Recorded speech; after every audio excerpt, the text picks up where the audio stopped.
The book itself, my book, speaks of the consequences of a nuclear war set in Moscow, and it does not reveal the destiny of the world beside. So what I decided to do is to invite authors from other countries to speak, to talk and to write about what's happening in their countries and their cities in the same year, in the same coherent fiction universe. And we have actually last year launched a book series that's called Project Metro 2033 Universe, where authors from different countries and cities within Russia, outside Russia, are writing their novels set in the same coherent world. So last year we have published 14 books. This year we will have 3 foreign authors writing in their languages, in their own languages, native languages, about their own native countries.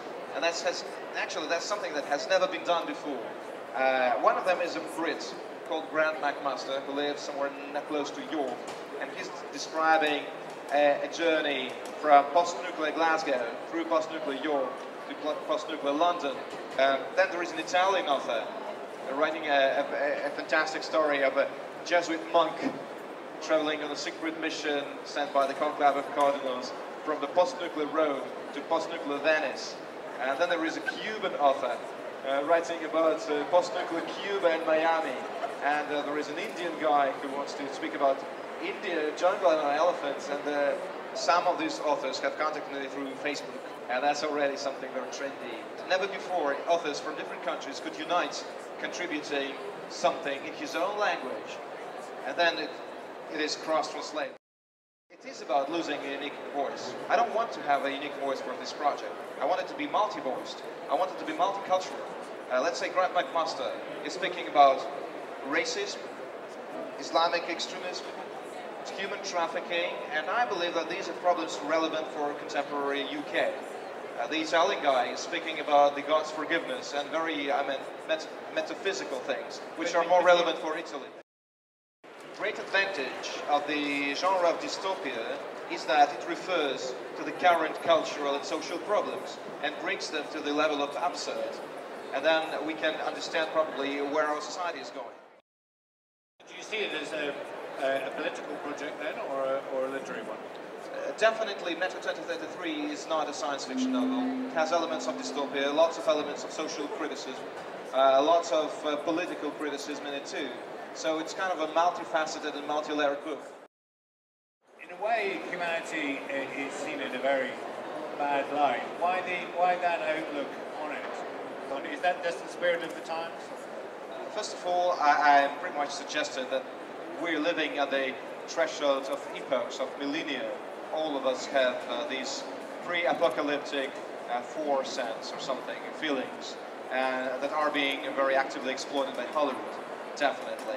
We all are afraid of an apocalypse coming. Well, what's giving rise to this feeling of epochal shift and change, being out of control? Let's say there are a couple of separate issues. Those of us who were born in Soviet Union and who survived its collapse are actually right now living in a post-apocalyptic setting. We are living on the debris of an empire. The world as we knew it has collapsed. The ideology that held it all together also collapsed. The system of values has also fallen down and fallen apart.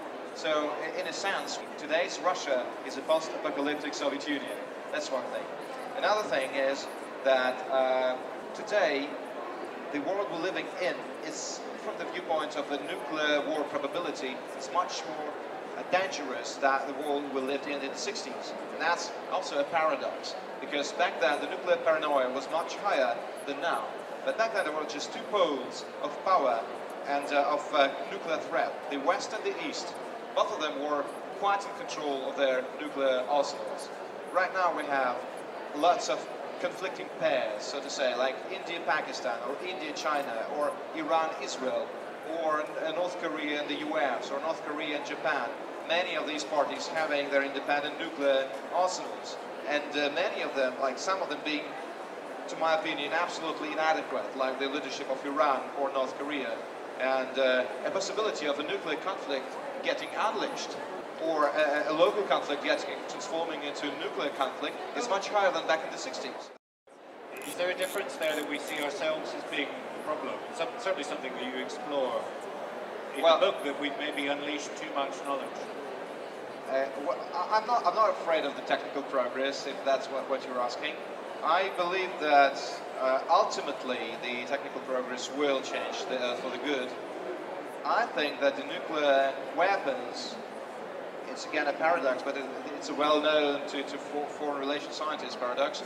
The nuclear weapons are the reason why the Earth is not fighting global wars for 60 years now.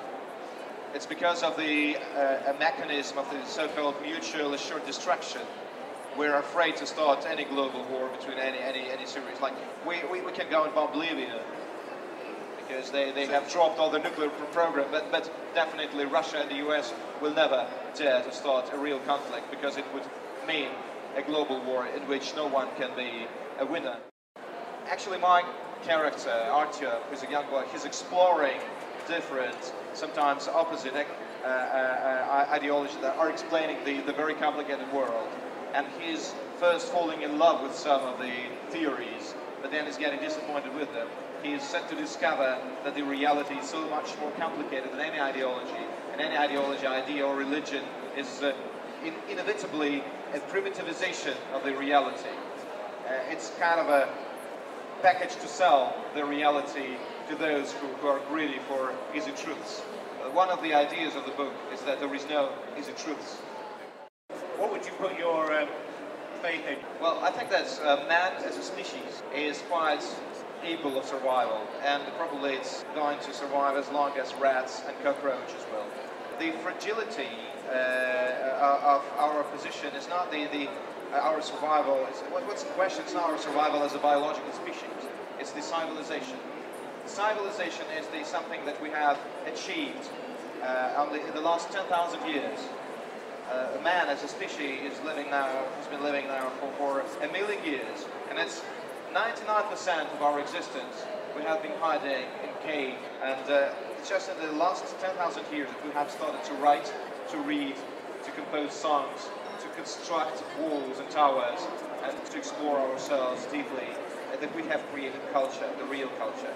It's when we started to write, probably, that we did receive the chance to accumulate all the knowledge and the culture. And we have, like, for 99% of our existence as man, we have been like crawling on the floor, and then we have just skyrocketed to an incredible height. So the civilization is very vulnerable. Just 3 generations not knowing to read and to write must appear on Earth, and then the remains of computers, the cars, whatever, books, will seem completely irrelevant and useless artifacts for our descendants. Would it be a good idea to have a manned expedition to Mars? Definitely, and to Alpha Centauri. Yeah, I'm for the space conquest. I think that within 10 years from now, we will find a mechanism that will stop the aging. That within 100 years from now, the Earth will be overpopulated. Probably the population of Earth will be 10 times more than it is now. And we will need somewhere to go. You know, the Earth is going to be just overcrowded. And we don't want to face choices. No, I've never lived in America or in England, but in my university I had a roommate from London who kind of contaminated me with his cockney, and so I still can use it. Я думаю, что ваша сын зодиака Gemini, потому что они хорошие мимики. Yeah, it is. I'm Gemini, yeah.